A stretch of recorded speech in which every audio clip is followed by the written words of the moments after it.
Hey, good morning, everyone. Thank you for joining third triannual STIC meeting. In today's meeting, we have a feature presentation from Mobility and Operations and our CAA team updates on EDC 7 initiatives. And also we have FSWA updates. And so to get started our meeting today, I would like to welcome Eric Powers, Assistant Commissioner, to provide us welcome remarks. Eric, please. Good morning, everyone. Wow, 43 folks and counting. This is a fairly well-attended meeting. That's great. Look forward to hear the updates that we have and what the future might bring for this program moving forward, depending on what round 8 could bring to us. With some uncertainty about the level of funding in the next federal fiscal bill, trying to find innovative ways to deliver things better, faster, quicker is always a welcome approach, and I think we're going to need it in the years ahead. So I'm looking forward to hearing the updates today and the feature presentation. Thank you so much, Eric. Next, we have Chris Page from FSWA NJ Division for FSWA updates. Chris. Hey, good morning, everyone. Chris Page here in the division office. Hope everyone's doing well. Almost to the end of the year. I just have a couple of updates I wanted to share. First thing, I wanted to thank everyone for getting that STIC incentive project report in on time. We were able to get that to headquarters, and they were thankful for that. The other thing I wanted to announce is that if for those of you that were not aware, the New Jersey Sports and Exposition Authority has been awarded a STIC incentive grant. Their proposal is going to be on optimizing an adaptive system performance to improve travel time using the ATSPM module. So looking forward to working with them and welcoming them and embracing them in the NJ STIC network. And yeah, that's pretty much all I had. In regards to EDC 8 and those innovations, we still at the division office have not yet heard anything. Hopefully that changes soon, but we definitely will reach out when those updates arrive. So that's all I really had, and I hope everyone has a safe and happy holiday season. Thank you, Chris. And Chris, I would like to update you that STIC Excellence Award. So we are finally finalized our form. It's currently Prognize reviewing, and we'll give it to Eric soon, and we'll provide you update on that too. Yeah. Thank you. Yeah. So we have feature presentation. So please stay tuned for this. We're gonna have feature presentation once we completed our CAA team leads updates. As you all know, we have 5 CAA teams: safety, planning and environment, infrastructure and preservation, mobility and operations, and organization support and improvement. So now we'll go one by one. First, safety. All right. Good morning. This is Alan Huff over at the division office. I'm going to be covering content for safety today for both Jeevan and myself. So just next slide, please. Thank you. First, regarding the pedestrian scale lighting research and guide, as a part of NJDOT's task for the NJDOT Bicycle and Pedestrian Resource Center, Rutgers, VTC, and Rowan University continue to edit and review their draft pedestrian scale lighting resource. This resource aimed at county and municipal planners is designed to help communities identify and implement effective pedestrian lighting solutions and enhance pedestrian safety by addressing visibility as a contributing factor to fatality and serious injury crashes. Rowan and VTC are in their revisions process of integrating comments from the subject matter experts into the draft text of the pedestrian scale lighting resource to be shared with DOT. The draft pedestrian scale lighting resource includes an introduction and background on PED scale lighting, how to scope projects and identify locations with the highest safety needs, what data are needed to plan and design pedestrian scale lighting, an overview of the concepts necessary for planners to understand to advance pedestrian scale lighting projects, and how to work with utility companies. The guide will also cover new technologies and discuss cost and environmental considerations. There aren't any other further status updates on on this project at this time beyond that overview. Next slide. Regarding the nighttime visibility for safety, another project being led by DOT is the development of design standards for the inclusion of backplates with retroreflective borders for all traffic signals. Under an existing task order contract, NJDOT is finalizing the design of traffic signal pole and mast arm details in compliance with the 2015 AASHTO LRFD requirements for signalized intersection installations. The updated design will further improve the integration of backplates with retroreflective tape on traffic signal indications. NJDOT will soon complete the review phase of the proposed changes. Upon completion, these new details will streamline the process for new installations to include backplates and retroreflective tape on signal indications. And that's all we have for today. Thank you so much, Alan. Any questions for Alan? This EDC initiative.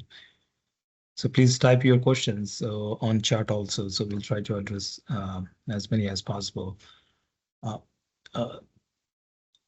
Next, we have our CA team planning and environment. Simon. Good morning. My name is Simon Wachuku. Today we are going to talk about the fact STIC and CRB in our statewide planning session. The Navy program was first in this year. It was later lifted in August. This delayed our planning program on Navy. Our contractor is currently identifying locations of Navy infrastructure. We have started the planning for the alternative way for AFC around 1 to 6. And we stopped AFC around 7 for medium and heavy duty EV infrastructure. The BEP is currently working on I-95 corridor EV infrastructure.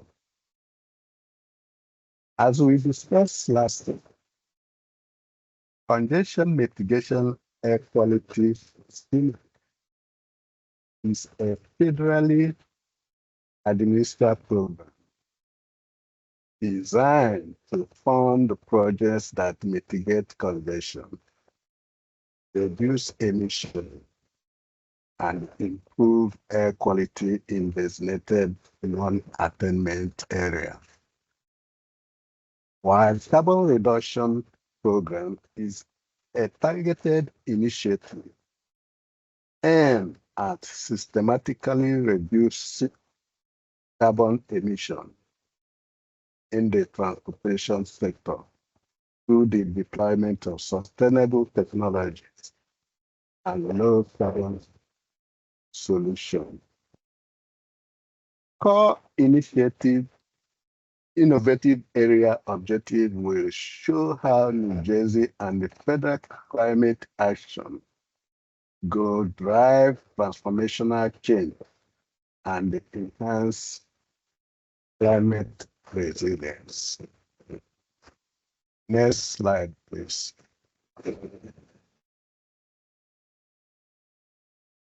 Similar projects are used to mitigate congestion, reduce emission, and improve air quality in non-attainment areas. Target to reduce NOx, PM 2.5, VOC, and CO emissions. And project types include ITS, intersection modernization, public transit expansion, and low emission vehicle initiative. Next, please. CLP program. The CLP project like CIMAC, but more emphasis on carbon emission reduction and transportation through sustainable technology. Project includes battery electric buses, complete street initiative, green fleet transition. Next, please.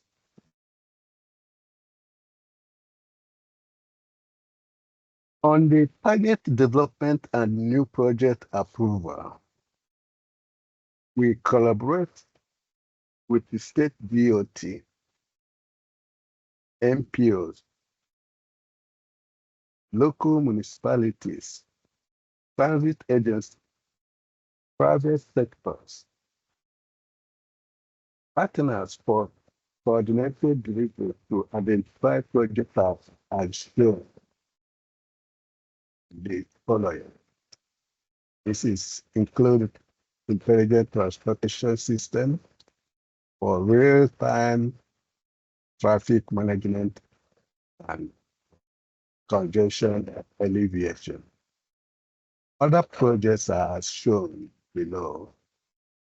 All these things targeted to low emission vehicle incentive to accelerate the adoption of zero emission transportation option. Next, please. Key performance indicator are NOS, PM 2.5, VOC, CO, and CO2 reduction. Increased ridership and improved air quality. Next, please.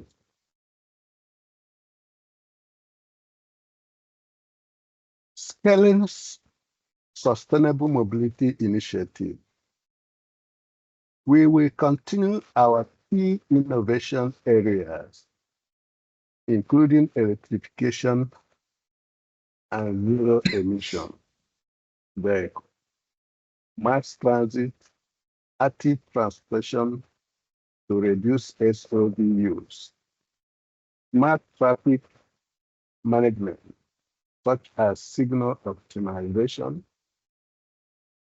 manage lane to reduce emission. We will continue AFC RAM 2 to 7 program. All these programs will reduce vehicle emission and greenhouse gas and pollutants. Next, please. In conclusion, our ongoing collaboration and transparency to achieve the decarbonization goals. We encourage stakeholder engagement and active participation in future projects. We anticipated to continue working with MPOs and NJDOT to ensure that we meet our goals. Thank you.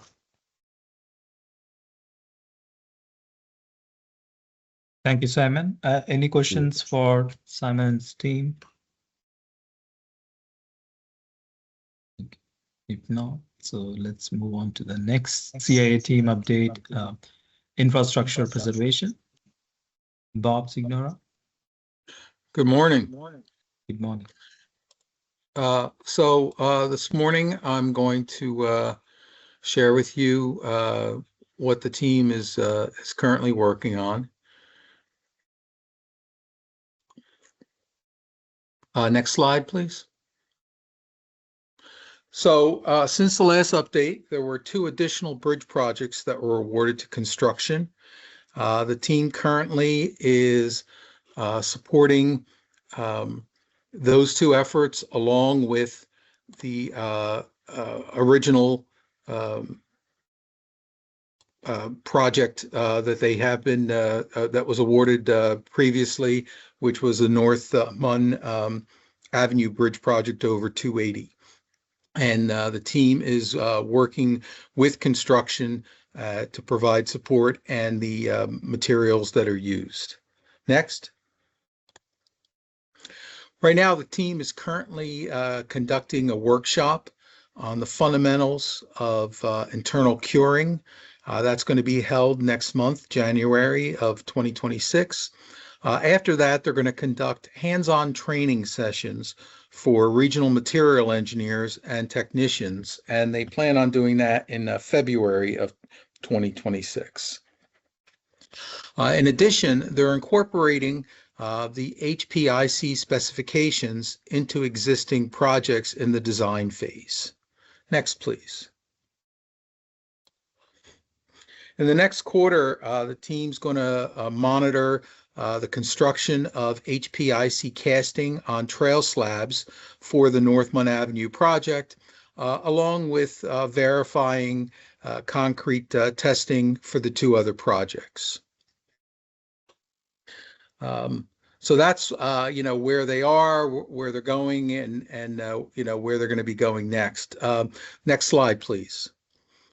Team wanted us to share with you some challenges that they're experiencing. The team is having a major challenge in the concrete suppliers' willingness to produce HPIC. So far, only one concrete plant has readily produced an internally cured mix, and that was for the North Mun Avenue project. They found that many concrete suppliers have raised concerns about the department's specifications, and they find them to be relatively stringent. As such, because of the stringent requirements, some of the batches are being rejected by the department, and the team believes that the suppliers believe that there's a perceived risk in producing a new modified mix that might have the potential for rejection by the department. To address this concern, the team is developing a strategic industry outreach plan targeting the concrete suppliers to promote the production of HPIC. They're planning on conducting meetings and technical discussions between the NJDOT SMEs and industry stakeholders to address technical concerns and to highlight case studies of successful implementations tailored to the concrete suppliers. Any questions? Next slide. Any questions?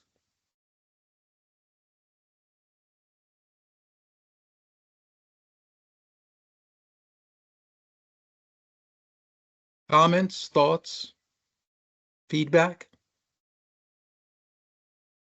Okay. Thank you, Bob. You're welcome. Yeah. Next, we have our mobility and operations by Egg Pumsowit, FSW. Thank you, Jerry. I'll provide an update for our team. Next slide, please.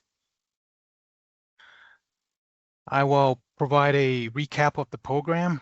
It has been a productive 3 years planning and deploying TIM technology to protect the emergency responder based on strategic priority and staffing capability. The NJDOT chose to deploy emergency vehicle lighting and LED advanced warning traffic control for incident clearance, especially on the interstate, the state highway, and shoulders, as well during nighttime condition where it is dark and in locations with very little roadway lighting.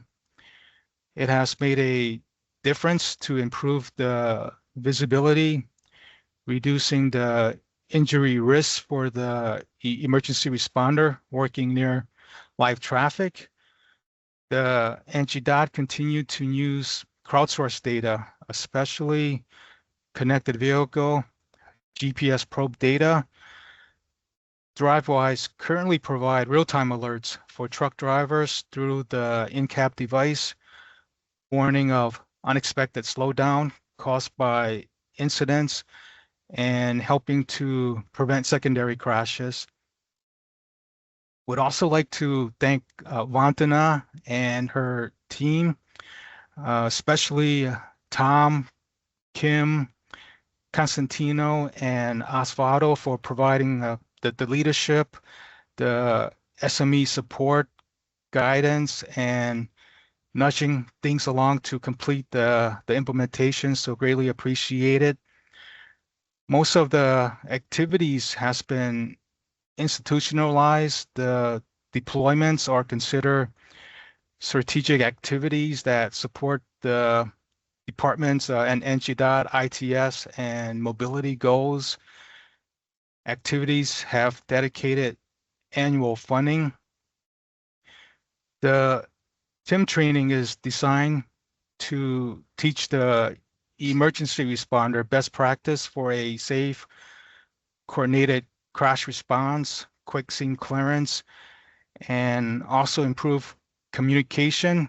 NJDOT created a website for all things TIM related and a resource for local agencies to request TIM training during the year.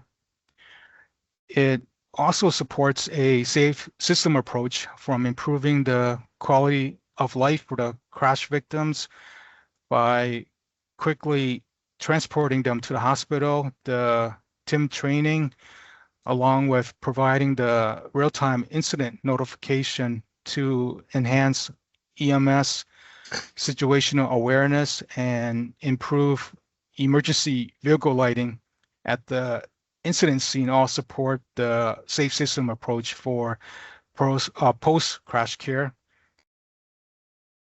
Looking ahead to next year, the NJDOT Transportation Mobility Office have established a good business process, good institutional framework, especially collaborating with the NJIT ITS Resource Center to explore strategic interests, priority, research ideas, and emerging operations topics, providing a good position, good building block to prepare for and potentially respond to the EDC8 initiative. Thank you for everyone's support, and this concludes our update. Thank you so much, Ek. Any questions for Ek? Okay, thank you, Ek. Next, we have our final CAA team update, organizational support and improvement by Crystal Walker. Wonderful. Good morning, everyone. Can you hear me okay? Yes. Wonderful. Thank you. All right, we're going to just give the updates for the organizational support team. And currently, we're still in the implementation plans. So within funding, the updates are, although funding approvals were confirmed by FHWA, the release of additional funding has been limited due to the pause in funding and other related constraints. It has been recommended that that we procure professional services internally through the Division of Procurement and/or through the Department of Labor and Workforce Development Office of Apprenticeship within labor. We are also exploring opportunities to engage our current consultants to help support and deliver of outreach activities and related services. So an update with our partnership, we still continue to engage and partner with the Labor and Workforce Development Office of Apprenticeship. And those advantages are procure state funding through training services with labor, help prepare individuals to succeed with apprenticeship programs, and we can customize trainings to include counseling and pre-screening candidates for pre-apprenticeship and apprenticeship training programs aimed at highway construction industry. And our partnership with the construction contractors industry and contractors are paramount to these efforts and will continue. Next slide, please. So with our contractor compliance unit, collaboration efforts do continue. So the last meeting with the construction contracting industry was August 2025, and the topics that were discussed were federal final rules, impacts on projects, and opportunities for small businesses, workforce opportunities and union memberships, increasing awareness of opportunities for employment, and advancement with highway construction industries, for example, skilled trades. Next up, hosting a dual open house and informal sessions for individual interest in working on construction and project internal with NJDOT or external with our contracting contractors. The next construction contracting industry meeting will be held specifically discussed by dual open house to anticipate to be held in early 2026. Next slide, please.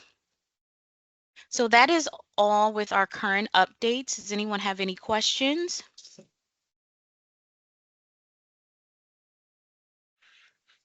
Yeah, thank you. All right, thank you, everyone.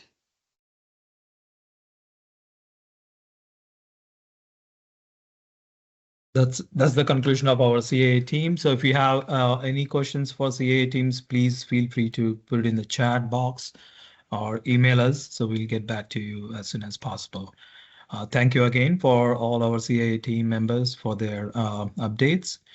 Now let's dive into our feature presentation, Advancing Innovation, NJDOT Mobility Research and Planning by Konstantinos Kyros. So Konstantinos, could you?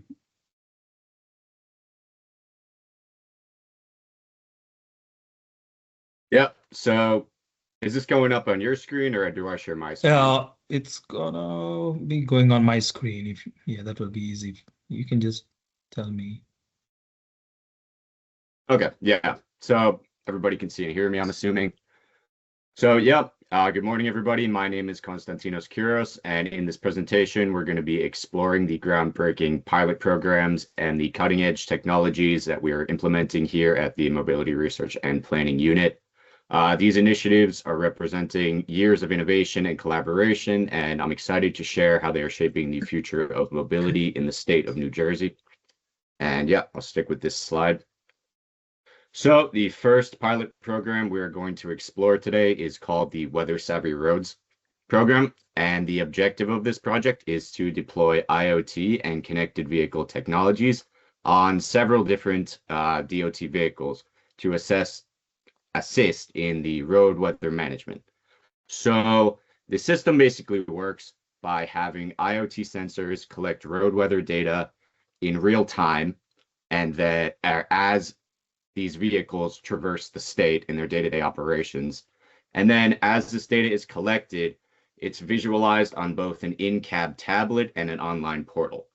And this approach just allows for real-time situational awareness and decision support during adverse weather conditions or really any major events that could disrupt safe travel on state roadways.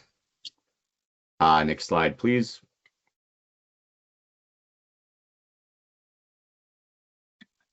So yeah, a brief history of our Weather Savvy program. We began installation back in December 2023, and back then we had 24 vehicles having been established in the program. And since then, we have expanded up to 45 vehicles, and we have shifted the focus more towards the plow trucks as they're more active on the roadways during major weather events.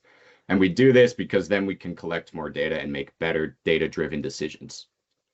So as you can see on your screens here, there is a chart which shows the division between operations and mobility and the north, central, and south regions. So basically, you can see it's pretty evenly distributed. We have vehicles all over the states constantly collecting this data.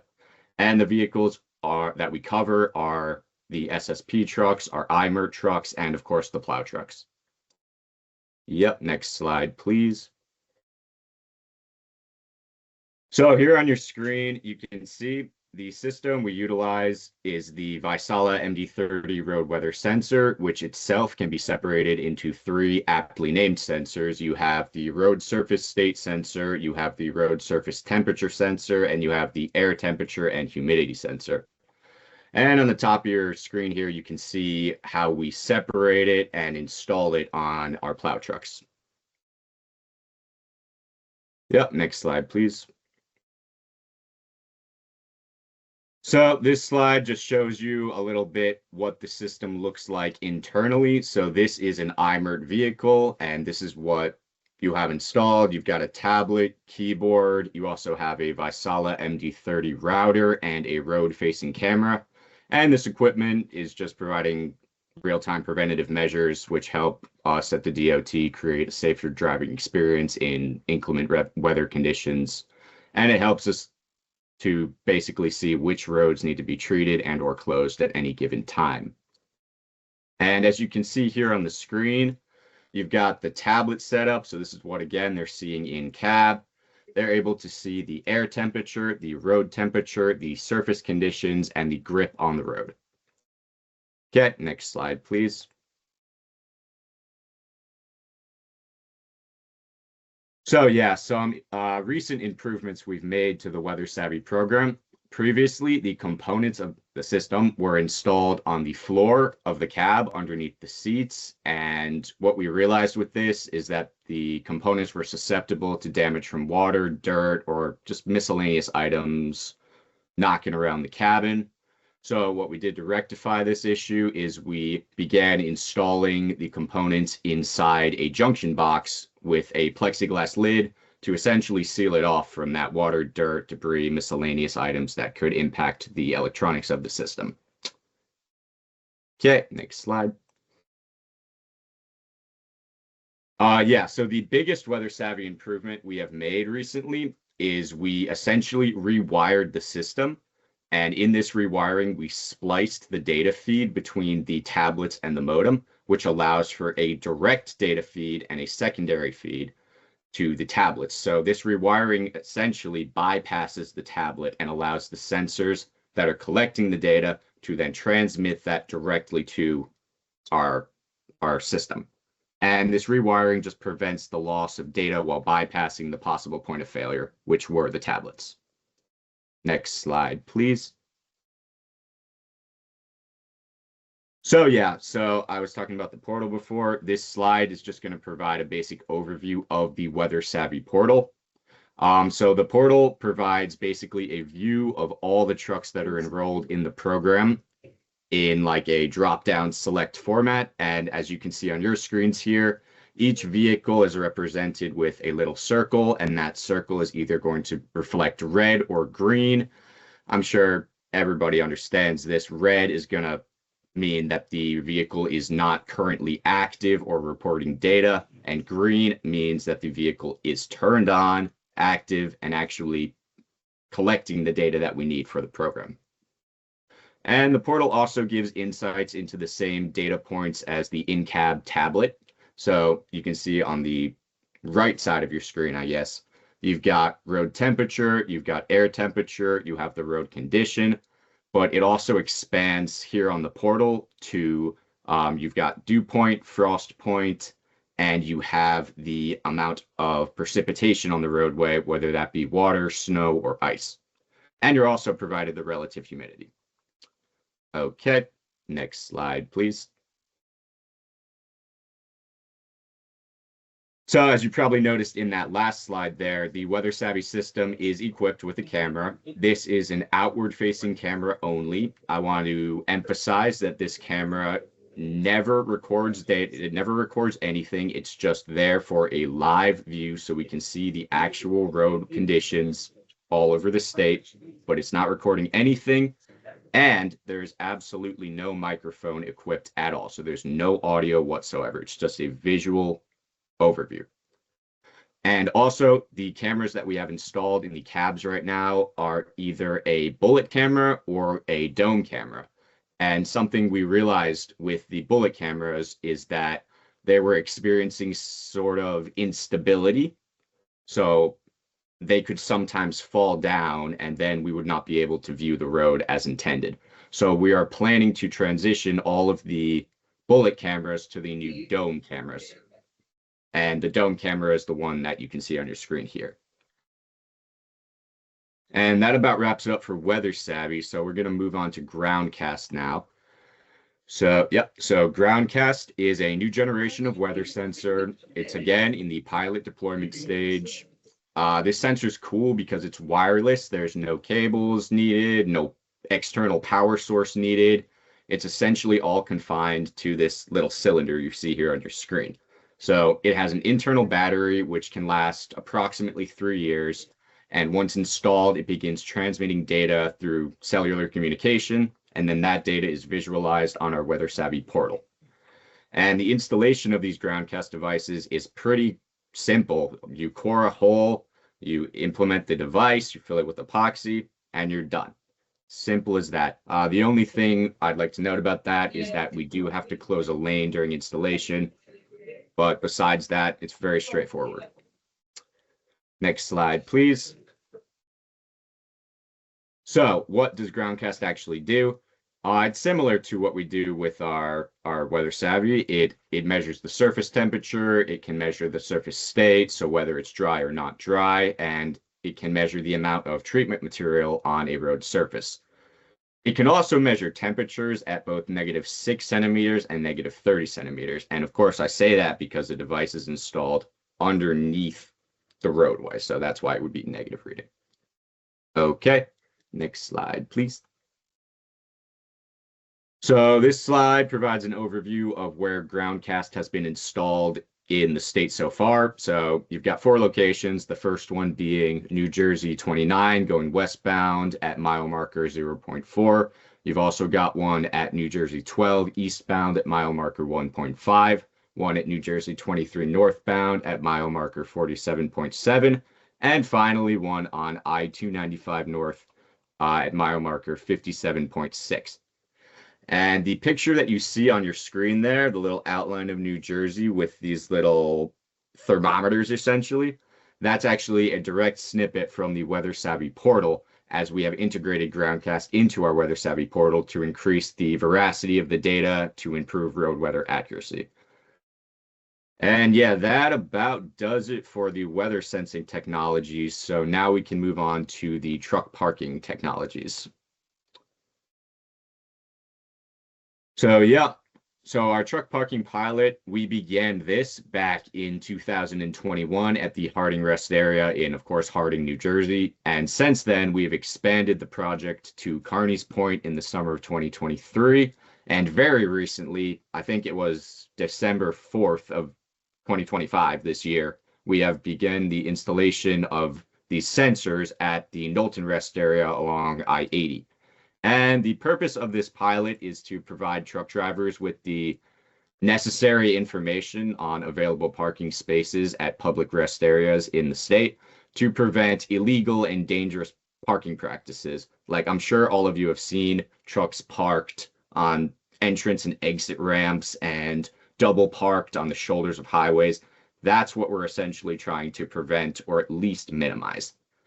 And we do this by our utilization of these in-pavement micro radar sensors, which we classify as pucks. So I'm going to be referring to them as pucks for the rest of this, because in-pavement micro radar sensors is a lot. So these pucks are consistently detecting the availability, essentially, of a specified parking space, and they are constantly relaying this information to both our portal and to a live DMS sign that we have recently installed along I-287 and I-78. And each truck parking space is equipped with 2 of these pucks to ensure a complete coverage of the area.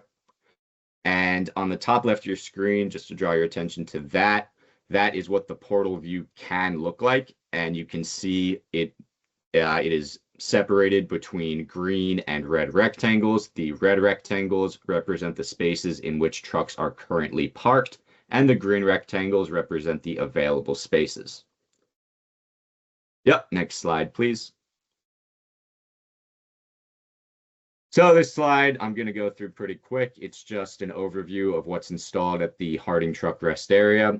And again, 2021, all this technology was installed, and we installed 2 traffic microwave sensors, 9 CCTV cameras to cover the entire facility, and 44 in-pavement sensors here. And the bottom right of your screen, you can see what I mean by we installed 2 in each space. One's at the bottom, one's at the top. It's to maximize the area of coverage. So in case, say, a semi-truck pulls in without a trailer, maybe we can get coverage on one of those pucks, and that will still reflect on the portal and on the DMS sign that that space is occupied. Next slide, please. So yeah, Deepwater truck rest area, that's the one down south. That was installed back in 2023. This one is pretty similar to Harding, except for we have been using 1 CCTV wide angle camera instead of the several CCTV cameras at the Harding location. And because this is a bigger rest area with more spaces, we have 68 in-pavement sensors instead of the previous 44 installed. But the same principles apply. Okay, next slide, please.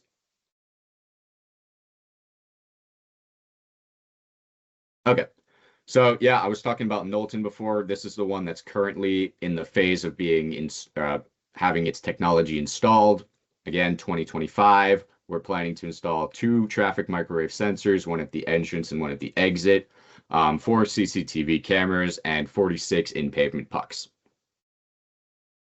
Yeah, next slide, please. So this slide overviews the truck parking dashboard, and basically you're able to see a whole lot of information, but the main ones are going to be the total number of vehicles that have entered the facility, the total number of trucks that have entered the facility, the total occupied parking spaces. As you can see here, it's all red, which reflects that all 22 of the parking spaces are being occupied at this given time. You also have the average occupancy of a given space. So this is what, about 4 hours. So on average, trucks spend 4 hours at this facility. Yep, and the exit numbers also show the total number of vehicles that have exited and the total number of trucks that have exited on top of that. Yep, next slide, please. Yeah, okay, so this slide goes back to our Harding rest area, but as you can see, we've got Harding, Knowlton, and down south. So we basically have a video wall for each facility. This is just showcasing the Harding facility and its multiple cameras. So the cameras, like I said, they're covering the entrance, they're covering all aspects of the parking facility itself and the exit. And that's the same for the other 2 locations. Next slide, please. Okay, so this slide, I'm not sure how this is going to work in a presentation format, but this is just a video of the Harding rest area that we have recently installed. As you can see, the DMS sign we just installed, sorry. As you can see, it flashes between the location, which is the Harding rest area, and the total number of spots available for a truck. I believe it's 8 right now, and the idea behind this is once a truck pulls into a given space, it will reflect on the portal that that space is now occupied, and then that will reflect on the sign that there are lesser spaces available. Yeah, next slide. We can skip that.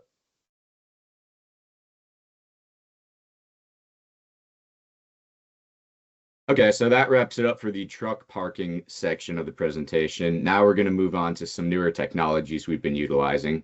The first one is called Streetlight. This is just going to be a brief overview of this.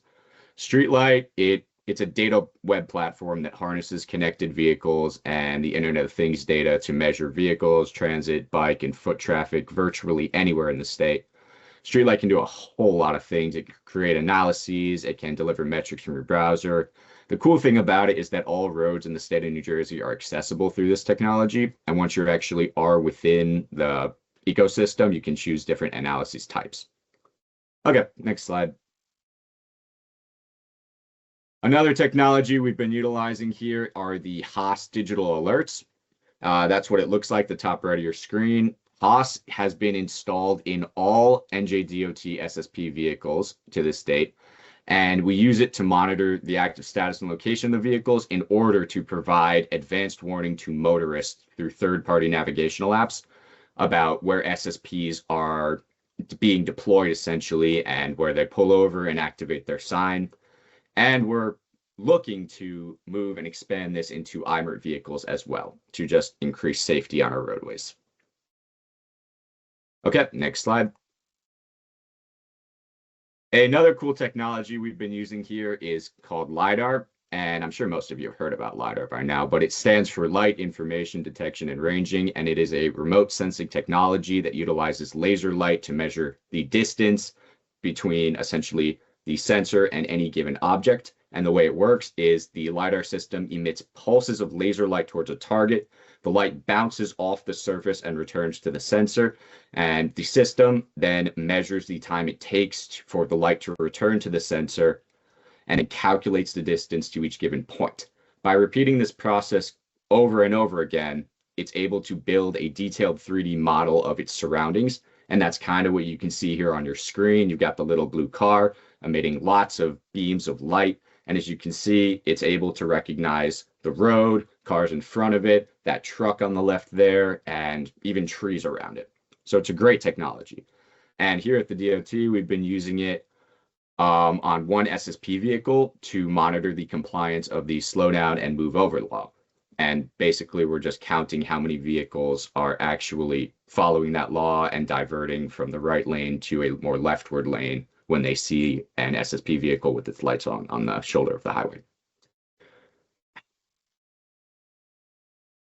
Okay, next slide, please. Yeah, so DriveWise is the last thing I'm going to talk about here today. DriveWise provides alerts to us and to commercial vehicle drivers. We utilize this technology a lot during the I-80 sinkhole closures up in Wharton. During that, we had them send sudden slowdown alerts and several congestion alerts out. And these alerts would show up directly on drivers' commercial drivers, I should say, electronic logging devices, also called ELDs. And what we can view where and when these alerts were sent through the Tableau dashboard here. I don't know how well you can see it. It's a little pixelated to me, but basically we can see all the program statistics. We can see the number of alerts sent out. We can see the total number of vehicles that were alerted. You've got your alert counts by day, alerts by hour of the day. We can even see incident duration. And on the bottom of your screens there, I'm sure you definitely can see this heat map. And of course, heat map is showing where the majority of these alerts were sent out, and that should mirror traffic patterns. And yeah, that's the presentation. So thank you. If you have any questions, feel free to ask them now, or feel free to reach out to me or my team, Bandana Mathur, Thomas Murphy, myself, or Oswaldo Pineda Martinez. Thanks, Thank you. Konstantinos. Thank you.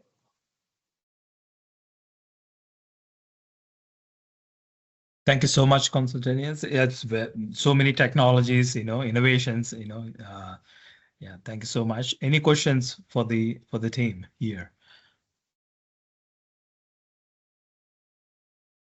Yes, please.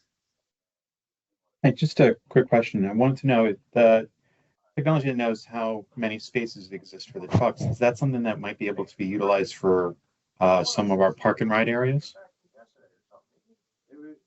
I didn't get you. Can you repeat the question? I wanted to know whether or not the technology that's being used for the trucks to know how many spaces are available, is that something that could be translated for our park and ride areas? Yeah, actually, we have It just can started it. We just put the DMS signs that can tell you how much parking space is occupied, how many free spaces. So we just actually implemented this a couple of months back at Harding. It definitely can be utilized. yeah. I mean, the pucks are not strictly restricted to making sure that trucks are parked in a specific location. So if you were to utilize the same technology, it could most definitely let you know anything that's parked above it. Yeah. Thank you. It's a technology that is being also used by Turnpike and Parkway, So pretty good. Pucks are really good. I have one question for ground cast. So it's purely on the ground or pavement Yeah. and ground combination. How do you install this ground cast?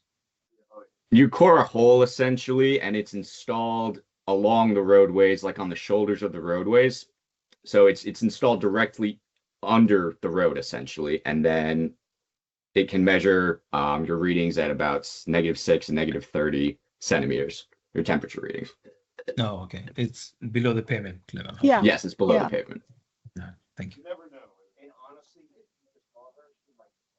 So anytime they do some constructions on the pavement, we Mhm. destroy our ground cast because it just destroys the ground cast.